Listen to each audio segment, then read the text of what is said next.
Hello दोस्तों, नमस्कार। आप सभी का स्वागत हमारे channel Hindi GS practice class by Hemlata पर।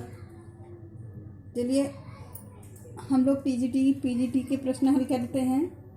चलिए आज के सेशन को चालू करते हैं। आज के राइटर हैं अयोध्या सिंह उपाध्याय। हरियोध का जीवन परिचय पहले देखते हैं। इनसे बहुत सारे प्रश्न बनते हैं। इनका टॉपिक भी बहुत बड़ा है।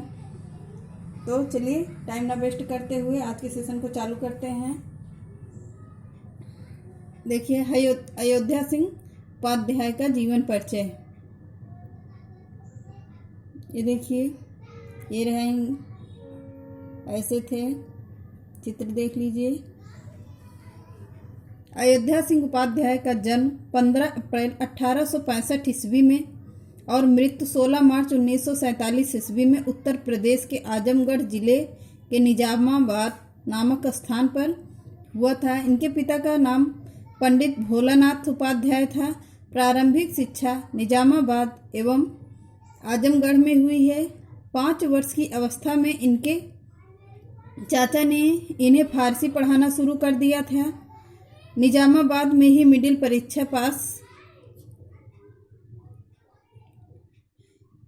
5 वर्ष में इनके चाचा ने इनके फारसी पढ़ाना शुरू किया था। निजामाबाद में मिडिल परीक्षा पास करने के पश्चात हरियोध जी काशी के क्वींस कॉलेज में अंग्रेजी पढ़ाने के लिए गए, किंतु स्वास्थ्य बिगड़ जाने के कारण उन्हें कॉलेज छोड़ना पड़ा। उन्हें घर पर ही रहकर संस्कृत, उर्दू, फारसी और अंग्रेजी आदि का अध्ययन किया।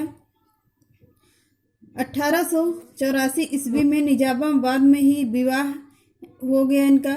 किसके साथ हुआ? निर्मला कुमारी के साथ संपन्न हो गया। चलिए आगे देखते हैं। ये रहे, इनको स्क्रीनशॉट ले लीजिए और इसको लिखते भी रहिएगा। एक एक राइटर बहुत महत्वपूर्ण है। हरियोध की महत्वपूर्ण रचनाएं ऐसे लिखते रहिए। प्रिय प्रवास हरियोध की सबसे प्रसिद्ध और महत्वपूर्ण ग्रंथ है। यह हिंदी खड़ी बोली का प्रथम महाकाव्य भी है। इसे मंगला प्रसाद पुरस्कार से इसके लिए इन्हें मंगला प्रसाद पुरस्कार भी प्राप्त हो चुका है। उन्होंने ठेठ हिंदी की ठाठ, अधकिला फूल, हिंदी भाषा और साहित्य का विकास आदि ग्रंथों की भी रचना की, किंतु मूलतः वे कवि ही थे। उनके उल्लेखनीय ग्रंथों में शामिल हैं, देखते हैं। ऐसे ऐसे लिखते भी रहिएगा आप लोग, जैसे हम बोल रहे हैं।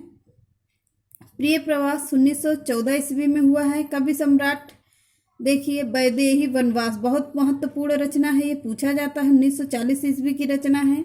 इसमें सभी सारे जितने भी हैं बहुत इम्पोर्टेंट हैं। पूछे भी जाने वाले सभी प्रश्न हैं, पूछे भी जा सकते हैं। तो लिखते रहिए ऐसे। प्रिय प्रवास 1914 ईस्वी। कवि सम्राट है। वैदेही वनवास 1940 ईस्वी की है। पारिजात 1937 ईस्वी की है। रस कलश 1940 ईस्वी की है। चुभिते चौबदे ये सबसे ज़्यादा महत्वपूर्ण है। ये 1932 ईस्वी की रचना है। चोखे चौबदे ये 1924 ईस्वी की है रचना। ये चुभिते चौबदे 32 की हो गई। चोखे चौबदे 24 की रचना हो गई। सारी ही महत्वपूर्ण है। ठेठ हिंदी की ठाठ, अधकिला फूल, रुक्मणी परिणय, हिंदी भाषा और साहित्य का विकास, इनके ये हो गए महत्वपूर्ण रचना हो गई। अब अनुवाद देख लेते हैं। वेनिस का बांका बाल साहित्य अनुवाद इनका था। वेनिस का बांका। अब बाल साहित्य से देखिए हैं प्रश्न, ऐसे आप लोग नोट जरूर कर लेना। बाल विभव, बाल विकास, फूल पत्ते, चंद्र खिलौना, खेल तमाशा, उपदेश कुसुम, बाल गीतावली, चांद सितारे, पद्म, प्रसून, काव्यागत विशेषताएं से अब देखते हैं प्रश्न। स्क्रीनशॉट लेते रहिए। वर्ण विषय देखते हैं, ऐसे लिखना।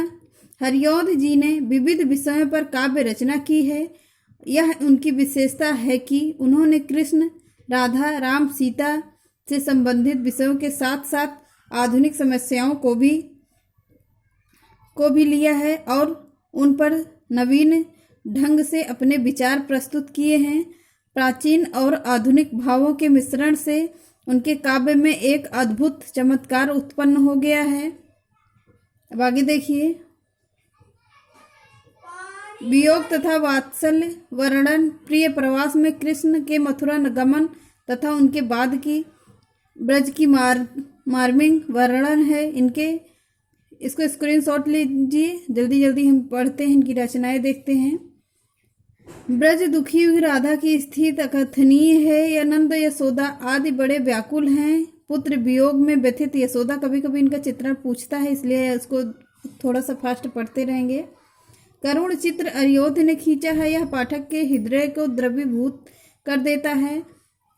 प्रिय पद प्रति वह मेरा प्राण प्यारा कहाँ है, दुख जल निधि डूबी का सहारा कहाँ है, लखमुख जिनका मैं आजलो जी सकी हूँ, वह हृदय हमारा नैन तारा कहाँ है। लोक सेवा की भावना हरियोध जी ने कृष्ण को ईश्वर के रूप में न दिखा, आदर्श मानव और लोक सेवक के रूप में चित्रित किया जाता है। उन्होंने स्वयं को कृष्ण के मुख कहलवाया है। ऐसे लिखते रहिए स्क्रीनशॉट से। विपत्ति के संरक्षण, सर्वभूत का सहाय होना, असहाय जीव का उबारना, संकट से स्वजाति का मनुष्य का सर्व प्रधान धर्म है। कृष्ण के अनुरूप ही राधा का चरित्र, वे दोनों की भगिनी, अनाश्रित की माँ और विश्व की प्रेमिका, अपने प्रियतम कृष्ण के वियोग का दुख सहकर वो लोकहित की कामना करती है। प्यारे जीवे जग हित करे, गेह गाए न आवे। ये हो गया, इनका चित्रण हो गया। स्क्रीनशॉट मारिए, आगे बढ़े। अब प्रकृति चित्रण देखते हैं। हरियोध जी का प्रकृति चित्रण सराहनीय है। अपने काव्य में उन्हें जहाँ भी अवसर मिला है वो उन्होंने प्रकृति का चित्रण किया है और उन्हें विविध रूपों में अपनाया है। हरियोध जी का प्रकृति चित्रण सजीव और परिस्थितियों के अनुकूल है। संबंधित प्राणियों के सुख और प्रकृति दुखी और दुख से दुखी दिखाई देता है। कृष्ण के वियोग में ब्रज के वृक्ष भी रोते हैं। ये हो गए हरियोध जी। बस आज के लिए इतना ही रखते हैं। ये आप लोग थोड़ा सा पढ़ लीजिएगा। इसके बाद कल हम लोग देखते हैं। इनका बहुत ही रचनाएं हैं, उपन्यास हैं, बहुत सारे प्रश्न हैं। तो चलिए आज के सेशन को यहीं समाप्त करते हैं, कल इन्हीं से आगे बढ़ेंगे। बहुत महत्वपूर्ण रचना है इनकी। तो आज के लिए बस इतना। नमस्कार।